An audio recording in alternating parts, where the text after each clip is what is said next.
Illinois faces some big challenges. Today, we're about to hear a truly honest analysis of the problems we face. Equally as important, you'll also hear an in-depth discussion of some practical solutions. This is your radio source for stories, the insight, and the answers you won't hear anywhere else. Not in the media and not coming from Springfield. You're listening to Illinois Rising, presented by the Illinois Policy Institute. Now, here's your host, AM 560's Dan Proft. Dan Proft, welcome to this edition of Illinois Rising. You can catch me Monday to Friday on AM 560, Chicago's Morning Answer, 5 to 9 in the AM with my co-host Amy Jacobson. Joining me on this edition of Illinois Rising is Hillary Gowans, Director of Content Strategy for the Illinois Policy Institute. Hillary, great to have you. It's nice to be back, Dan. Yeah, and one of the big issues that Illinois Policy Institute has tackled over the last, couple of years now is the issue of right to work. We see our Midwestern neighbors moving in one direction, and we see Illinois moving in the opposite direction, as we do on so many scores, with Michigan and Wisconsin moving to right-to-work states, Iowa and Indiana, or, of course, already right-to-work states, and Kentucky and Missouri potentially being the next two dominoes to fall, getting to almost as many right-to-work states as we have states governed by Republican governors. Yeah, it's kind of funny to think that it's such a kooky idea here in Illinois that, you should be able to let people decide whether or not they want to join a union. We believe in choice, except when it comes to worker choice or school choice, as long as the choice is imposed, which I guess is the antithesis of choice in Illinois. That's what the ruling class seems to like. There was a decision that could affect communities across Illinois. Sixth Circuit Federal Appeals Court upheld a Hardin County, Kentucky local right-to-work law in a 3-0 decision issued just last week. And this decision, as I alluded to, could have implications for local units of government in Illinois. And to help us explore those implications, we're pleased to have Jacob Hubert, who's a senior attorney at the Liberty Justice Center, which is affiliated with the Illinois Policy Institute, join us. Jacob, thanks for joining us. Appreciate it. Sure, happy to be here. So why don't we start with that Sixth Circuit decision, the Hardin County, Kentucky decision, and what that could mean for Illinois units of government, local units of government here. Yeah, so a little while ago, Hardin County, Kentucky adopted its own right-to-work ordinance, giving people in that county the ability to choose whether they're going to support a union or not, and preventing them from being forced to support a union just to keep their jobs. And the union sued and challenged this in federal court, arguing that federal law doesn't allow you to have a local right-to-work ordinance like that. The unions say that federal law only allows you to have right-to-work if it's adopted statewide by the state legislature. And so they sued over this, and it made its way up to the Sixth Circuit Court of Appeals, which is the federal court of appeals covering Kentucky, and that court rejected the union's argument. The court said that when federal law says that states can have right-to-work laws, it means that they could do it statewide, or their subdivisions, like a county, could adopt a right-to-work ordinance, because the Supreme Court has said if the federal government says something is left to the states, well, it's up to the states to decide how they divide their power. The federal government doesn't, normally have the right to tell a state whether it has to do something through its legislature or local governments or for part of the state or all of the states.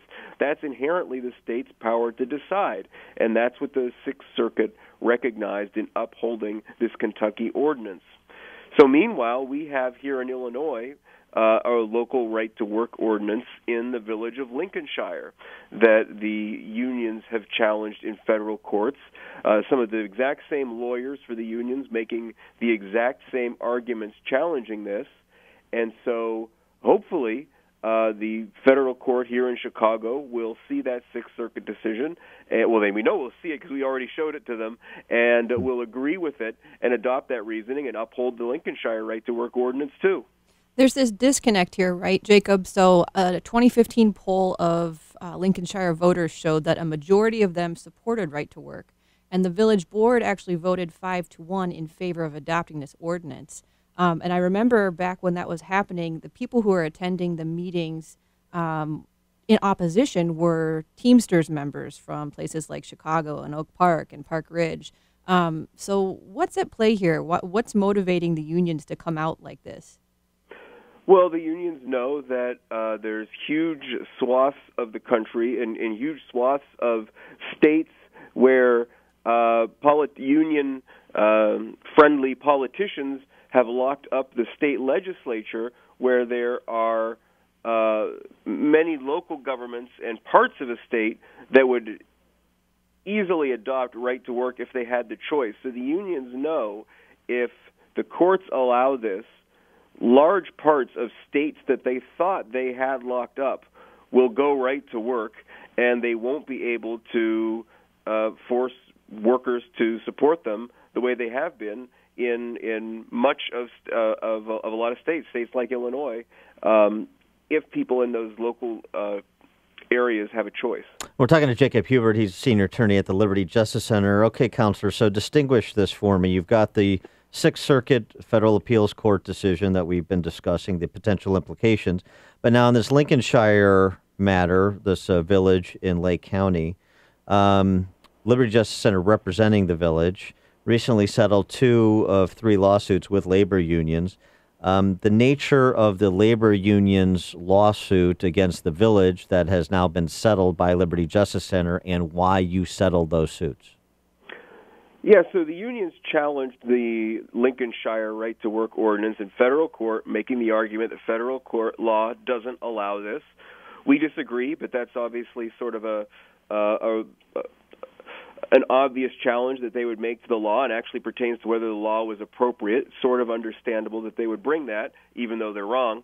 But then after that, they brought 2 lawsuits in state court, one of them saying that the rules that the village of Lincolnshire adopted for public comment were not right, even though the unions flooded the room and had every opportunity to present their side, and had the majority of the time to present their side. And then they also had another lawsuit with a totally bogus charge, saying that there was some ethics violations by village board members. Not even worth getting into the details, because it's just utterly, utterly frivolous, and clearly retaliation against the village officials for adopting the right to work ordinance. I mean, that's the obvious motivation for both of these lawsuits, simply punishing the village and making taxpayers afraid that their money is going to be used to defend lawsuits because of the village's decision to adopt this ordinance. So the suits were not on the merits of the right to work ordinance. They were on these other ancillary issues to try and, as you say, impose a cost. And then ultimately, I mean, in terms of the settlement decision, the decision was just sort of, an economic one, basically. Exactly right. So it's not worth our time. It's not worth the village's time. We paid all the costs of defending those suits. We paid the settlement amount to just have it over with. Let the courts decide the actual merits of this thing, whether local governments can do that, and we're happy to fight that one out for as long as it takes. So, Jacob, not only did this Western Kentucky decision come down in favor of Hardin County's right to work ordinance, but now 27 states have adopted right to work ordinances, whether it's at the state or county level, like in Kentucky. So if you look at a map, all of a sudden you're looking at Illinois, and it's sort of an island in a sea of right to work states. So doesn't that also apply pressure to see this ruling come out in favor of the village of Lincolnshire? Well, I don't know if that's going to influence a federal judge's view of what federal law requires, but certainly that's a reason why there's so much demand for these local right-to-work ordinances. Why, if this is upheld, I think you'll see many, many local jurisdictions in Illinois adopt this, because they know that companies are moving to Wisconsin and Indiana and the other states around us that are adopting right-to-work. Michigan, of course, is another one. They want to be competitive. They want to have jobs come there. They don't want to have to leave the state. Is there anything coming down the pike for the High Court, for the Supreme Court of the United States? We had the Friedrichs case that was going to potentially be a seminal case, and then Justice Scalia passed away, and it was deadlocked, and so there was no action. Is there a case that's maybe bubbling to the surface that's been granted cert by the Supreme Court, that when that ninth justice is seated, we may see Supreme Court action on this topic? On this topic, no, there's nothing where cert has been granted, but if the Seventh Circuit, where we are, would go the other way on this and would strike down the Lincolnshire ordinance, then you'd have one circuit that said it's okay and one circuit that said it's not, and that's exactly the sort of situation where the Supreme Court would typically want to resolve a dispute. So if the Seventh Circuit won't uphold Lincolnshire's ordinance, maybe the Supreme Court will. And it ripens, yeah, okay. All right, Jacob Hubert, senior attorney for the Liberty Justice Center. Jacob, thanks as always for joining us. Appreciate it. Sure, thank you.